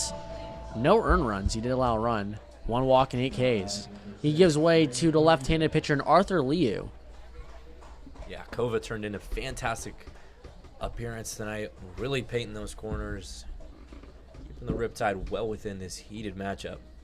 Herrera certainly matching his pace as Liu tosses that one in just a bit high. He was at Cal last year. He's currently in the transfer portal, though, for his senior year. Fastball hits the top part of the zone away for strike one to the leadoff hitter for the Saints in this inning. It's Crew McChesney. Excuse me, pinch hitter. It's Ray Bermudez from Polk State College. Adding instead of McChesney. Still a left-handed hitter, though. 2-1. Yeah, an interesting strategic point here from the Riptide coaching staff going with the left-handed Lou. As they discussed, the Riptide will go ahead and play the Saints in Pasadena on Tuesday. Coaching staff said lefties will do better in Pasadena while righties will do better here in Irvine tonight. They decided to go with Lou, the lefty here. He's got a lot of intensity on the mound. Lou's 6'2" outfielder from Polk State College. He's from Hollywood, Florida. He was at the University of Miami before he transferred to Polk State, where he batted .309 in 2023 with 4 home runs. He didn't play last season, though. Swing and a miss there from Bermudez. Strike 3. Leo, he's known for racking up the strikeouts, and he gets one there.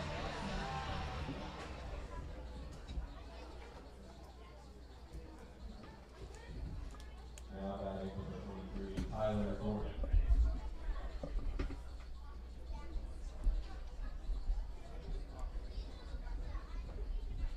Tyler Gordon, the shortstop, now up for the Saints from the University of Miami in Ohio. Not the U, which Bermudez did spend some time at.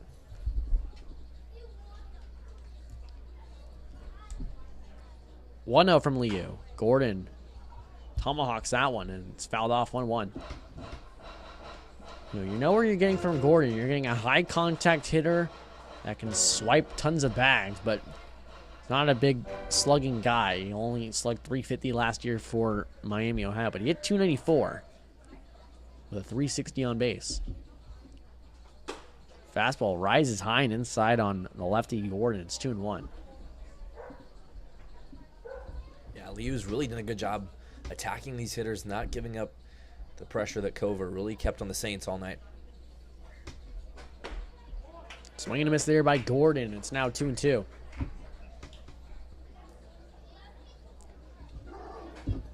So Liu's 6th outing of the year for the Riptide out of the bullpen. Can go multiple innings if need be. Fastball painted away for strike 3. Paint. That's a big-time strikeout. A second of the night and 2 batters for Liu. He's on his A game, it looks like, tonight. Yeah, really pumping the heaters in on these hitters. Not let them get comfortable at all. Liu, 18 strikeouts now in 10 innings of work for the Riptide so far this season. Whoa, watch out. Jacob Shart had a duck out of the way of that one. Chin checked him. Watch your lips. 1-0. Seems like so far this season, when Liu's on his A game, no one can really touch him. He's got a big 12-6 curveball that sweeps over the plate. He also has a gyro slider. Very interesting to note. And fastball just missed away, 2-0. He's got tons of pitches, and he also has a really funky delivery where he kind of pauses his left arm, almost like those coaches teach you that cobra motion to throw out the play. And this one's crushed by Shart to center field. Going back is Kemmer. He's on the warning track. He'll make a catch, crashing against the Wild River sign in center field. Big catch there from Kemmer. And a great way to get out of the inning for Arthur Liu, who's got that throwing motion similar to Ben Joyce that you'll see on the Angels. Yeah, exactly that. Good call there from Johnny. We're heading into the bottom of the 8th inning. We're still tied at 1.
Bottom of the 8th inning, it's 9-1-2 for the Riptide as they try to take the lead here.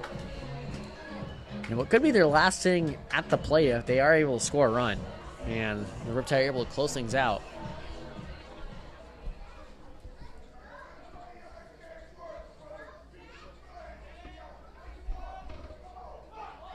Camera shows Bunny, fouls this one off to the first base side, 0-1. See, Kemmer's got the speed to pull off a bunt base hit, but he's got to place it perfectly now that the defense of the Saints is aware. Livingston's pretty creeped in at third base. Donnelly is playing pretty even with the bag.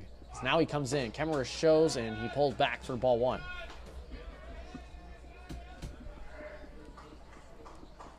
Kemmer really looking to get this inning started for the Riptide. It's going to be big if he can get on base here early.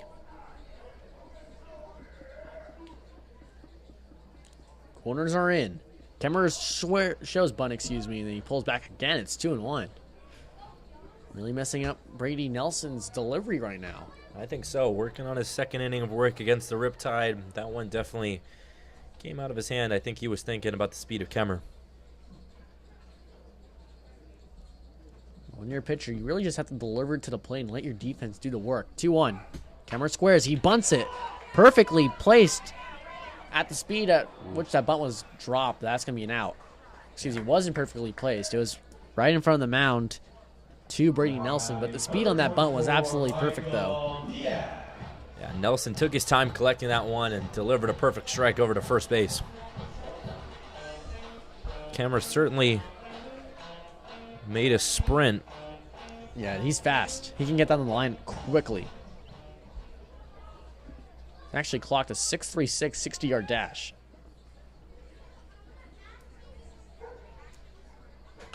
Diaz, this is one well the opposite way, but it goes foul, 0-1. Diaz showing off the pop there, certainly looking to get a hold of one here.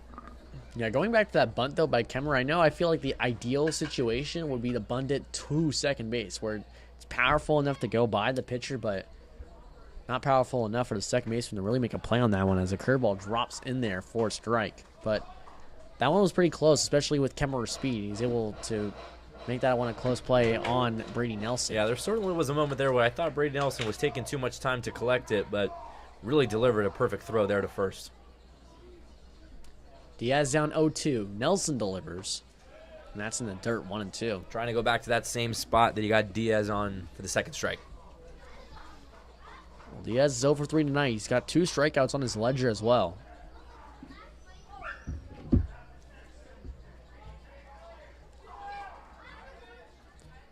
Infield defense for the Saints is shaded to pull for the lefty Diaz. Swing and a miss there. That's the 3rd strikeout of the night for Diaz.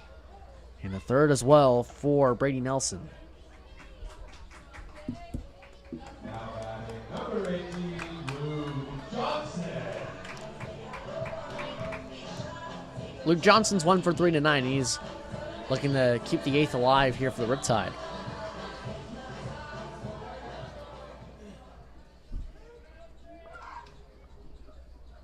No action in either bullpen right now.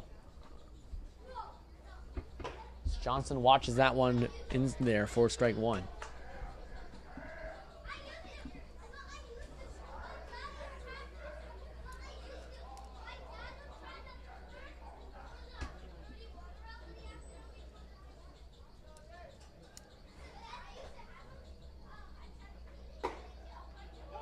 Ooh, high pitch. Call for a strike, and you can hear the groans from Riptide fans. They thought that was for sure a ball. Yeah, Johnson and the crowd are not a big fan of that call. Johnson, a big-time fisherman, said he's caught in a 250-pound halibut in Alaska. He's looking to reel in a big hit here for the Riptide.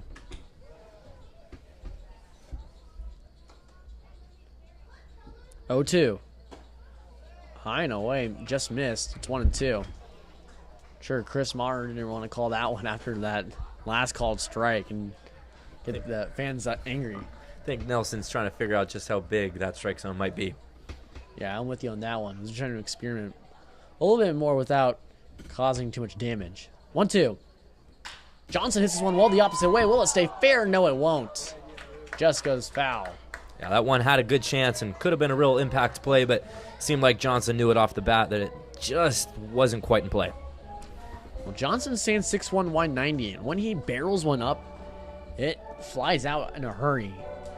He's had 2 home runs this year for the Riptide. They all came in one game as well.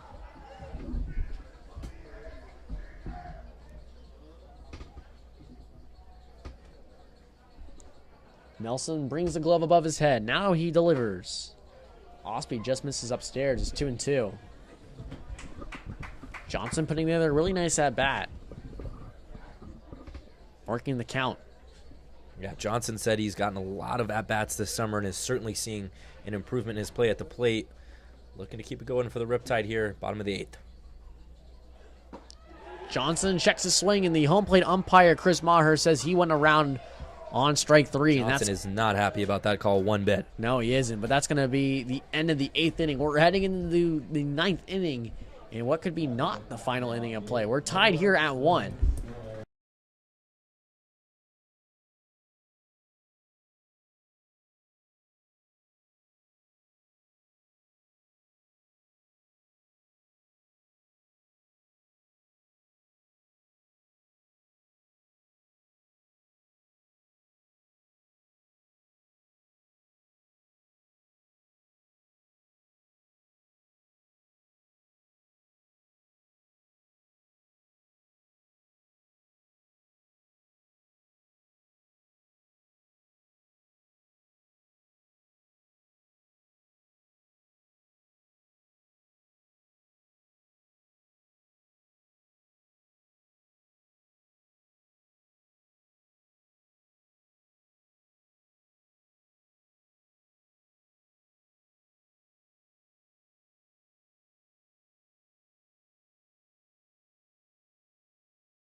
Did you do a post game?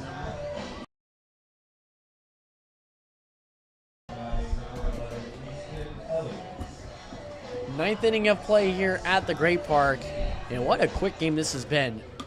1-1 here in the 9th inning, and it's 8:57, so we're just barely well, not yet, but it's going to be the 2-hour mark probably in this inning.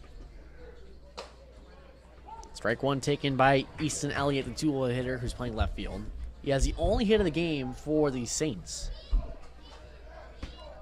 And got that back in the 6th inning off of Sammy Kova. Oh, that off-speed pitch by Liu has Elliott ducking out of the way. Really froze him there. Yeah, that might be that gyro slider that he mentioned that he had in his back pocket. That one didn't have the same movement as that curveball. That curveball is loopy, but it's tight. Swing and a miss there by Elliott. That's the curveball. Liu gets him chasing, and the throw down by Senesax in time for the first out. Great start to the inning for Liu. Great job by Max Senesek to kind of corral that pitch.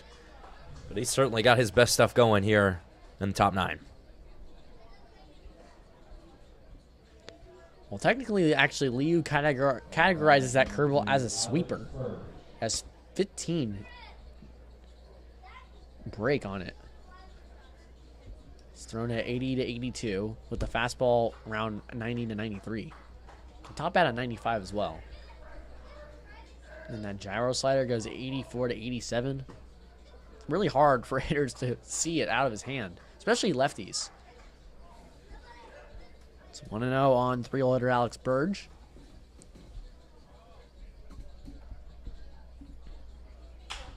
Burge is one well to right field, but Diaz comes in on it and he'll make the grab for round number 2.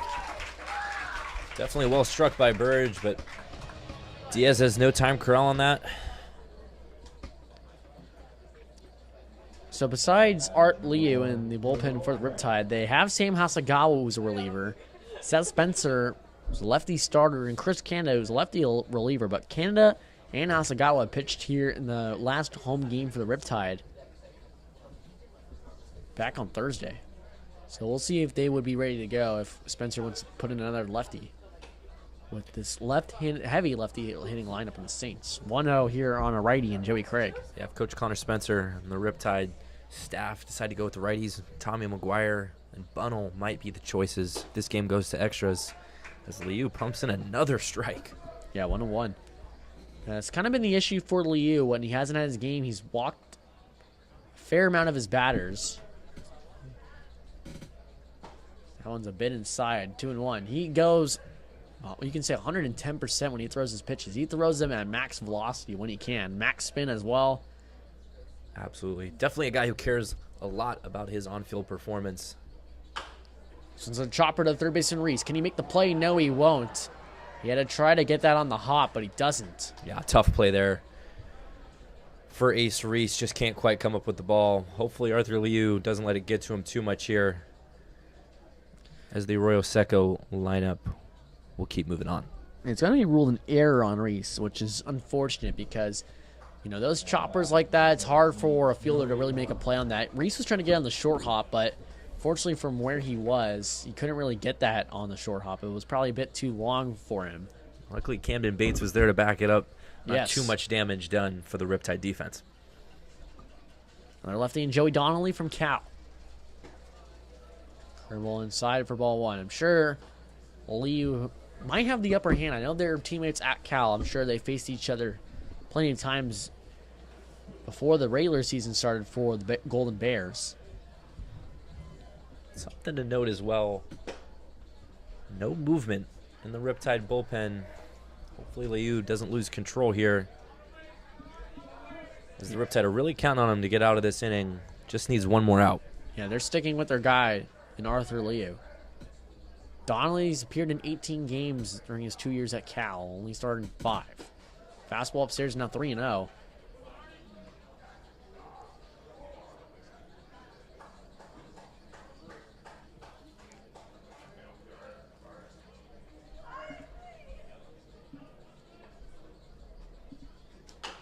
Donnelly has a green light on 3-0 and fouls one off to the first base side. I think this moment right here is going to be very defining for Arthur Liu. He's a guy with a lot of intensity, cares a lot about his performance here for the Riptide, and he's shown it on the field and off the field as well in the dugout. I think this will be a big moment for him to come up huge for the Riptide when they need it most.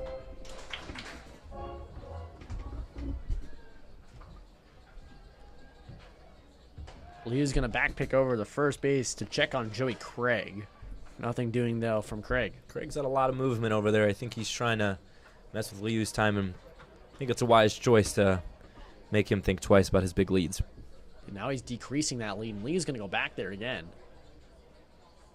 If this was the major leagues, he really can't go back there unless he gets him out. That's going to be a free base.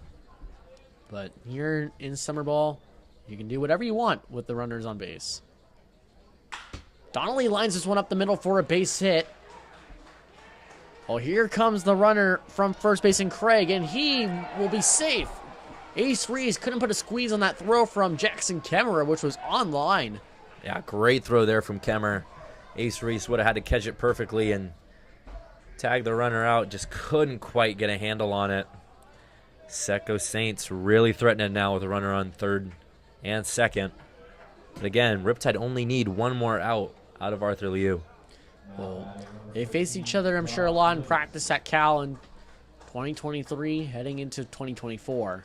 And Donnelly's the one that gets the advantage over Liu. Now we're going to see a meeting between pitching coach Brian Evans and the infielders for the Riptide. This is a big batter here in Josh Livingston. He's got tons of pop, and he crushes Riptide pitching. Doesn't matter who it is. He has 3 home runs on the year, and it's all been against the Riptide, including the game yesterday in Pasadena, Jackie Robinson Field, where he went 2 for 4 with a long ball. He actually had a home run here at the Great Park as well back on June 29th but they were way out of reach in that game.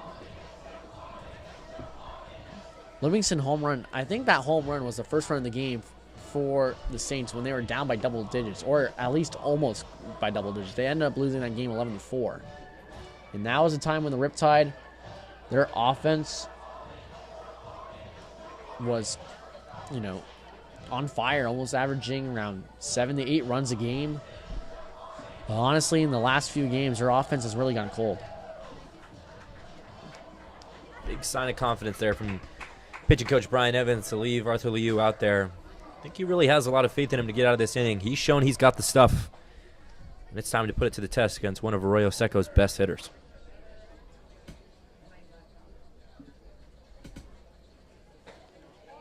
Ooh, just missed from Leo. Sent a sack, waiting for that strike call, but then pause. Tough to get squeezed in that moment. Liu's going to have to fight back. Now, right-handed pitcher's warming up in that Riptide bullpen. Looks like it is Jack Bonnell.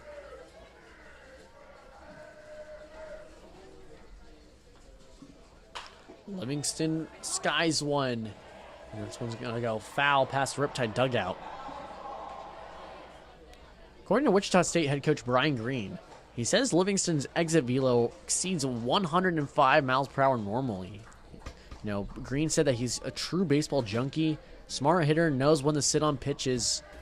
He's capable of being a double-digit home run guy if he doesn't try too much, and that's what he did last year. Swing and a miss there from Livingston. Good curveball by Leo. It's 1-2. And Livingston as well. He's nodding his head up and down, probably saying to himself, okay, I see you. I've seen your curveball now.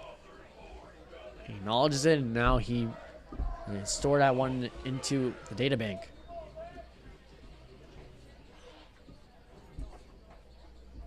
One-two.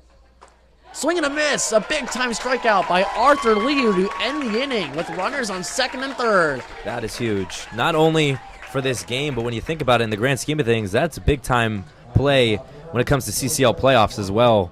Arthur Liu really keeping the Riptide within walk-off distance here. Well, Riptide have a chance to walk it off here as we head into the bottom of the ninth inning. We're still tied at 1.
Riptide have the heart of their order up in the ninth inning.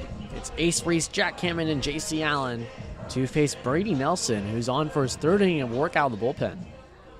He's been lights out. 2 innings, no hits, no runs, no walks, 4 strikeouts. Reese swings the first pitch and flies up in the air to Crew McChesney, who's under this one. He'll make the grab for out number 1. That one was way up in the air, just got a little bit underneath it. Didn't quite have the distance to make it out to the 400 sign here at the Great Park. That's the end of the lefties for now for Brady Nelson. He'll face Jack Hammond and J.C. Allen, two right-handed batters. Well, this would be one heck of a story if Hammond can do something against his former team that he played for last year. All-league selection for Arroyo Seco as he takes a strike. It's Jack 0-1. Hammond, 10-time state champion wrestler, if you'd believe it. Wow. Got a lot of power in that frame of his. I think he's really looking to reel in something big here for the Riptide. Make it a little bit sweeter against his former team. 0-2 now as Hammond fouls have one off.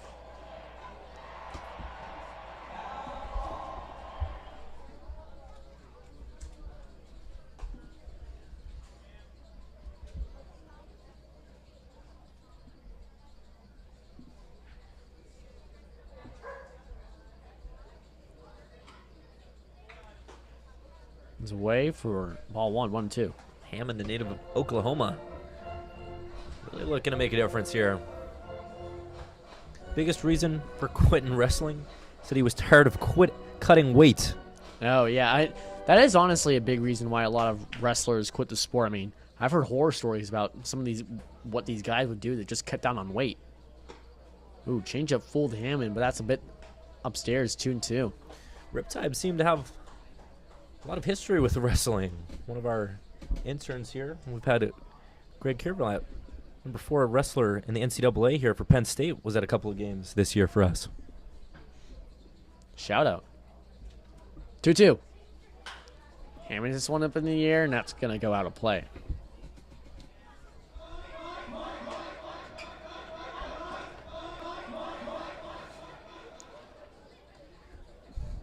Yeah, well, my high school, Johnny, at Tribuco Hills. Of course, you know Tribuco Hills pretty well, but we had a great wrestler in Trey Munoz. He went to ASU and transferred to Oregon State, and he's one of the top wrestlers in the NCAA Division I, but that's a great program Mustangs have. I've just heard horror stories about guys trying to cut their weight. 2-2, pitch freezes Hammond, and he's confused on that call. It's going to be strike 3, and he's going to go back to the dugout. Hammond gave a little bit of a shrug towards the Riptide bench. Clearly a little curious on why he got rung up there. J.C. Allen looks to make a difference here as the Riptide are down for their last out here in the 9th. Oh, well, he had a great game, of course, yesterday. We mentioned it quite a few times. 3 for 4, 3 RBIs against the Saints. It was an ugly loss for the Riptide on the road as he whiffs at a slider, 0-1. That game ended 5-12 yesterday against the Saints in Pasadena.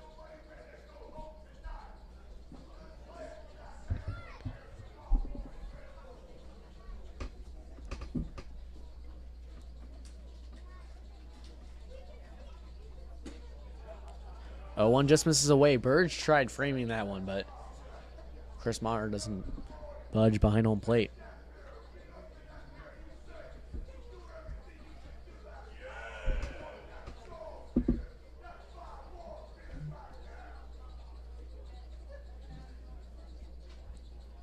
Allison taking a lot of time to get this pitch. 1-1.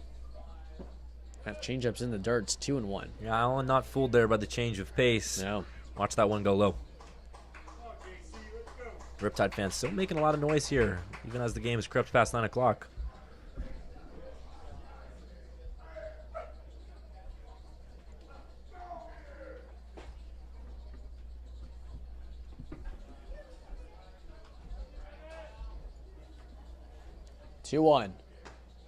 Allen's outside just a tad. It's 3-1 on Allen.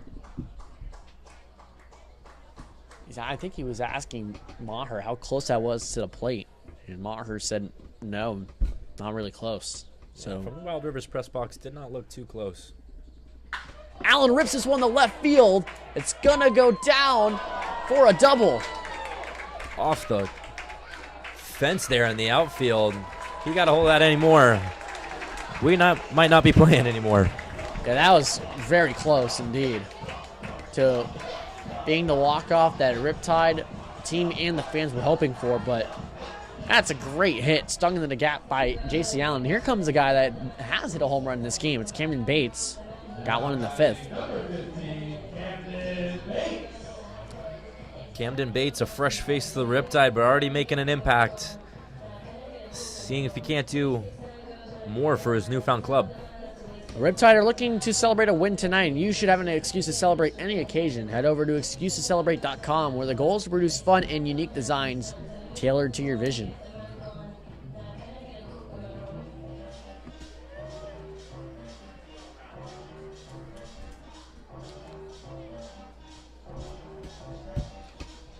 No coach came out to meet with Brady Nelson on the mound. It was just the infielders and the catcher Burge. Just a team-to-team talk to their guy on the mound after he was stung by J.C. Allen for a double. He only needs one more out to bring this game to the extras. Bates looking to end it right here after he fouls one off, 0-1.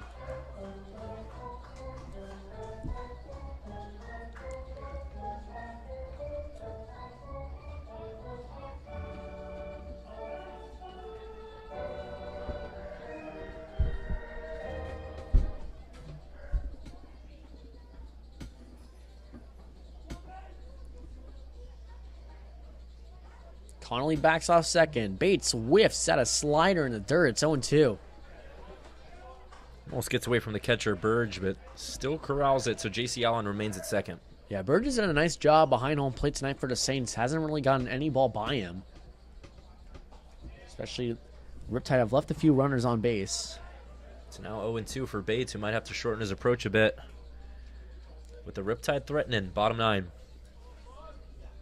Connolly's the second baseman. He's shading towards that area just to keep Allen honest. 0-2's way away from the righty Bates. 1-2. So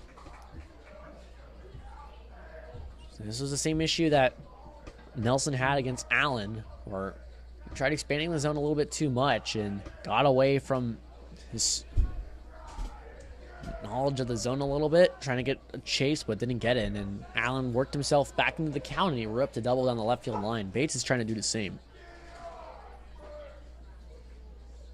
1-2. Bates hits it up the middle. Is it going to drop? No, it won't. Crew McChesney makes a diving catch to send this game to extra innings. Unbelievable. McChesney was playing real in. If he was back any farther, I'm not sure he gets to that ball. The Saints are fired up as we're heading into extra innings here at the Great Park. We're heading into the 10th, and we're even at 1.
Oh, fuck.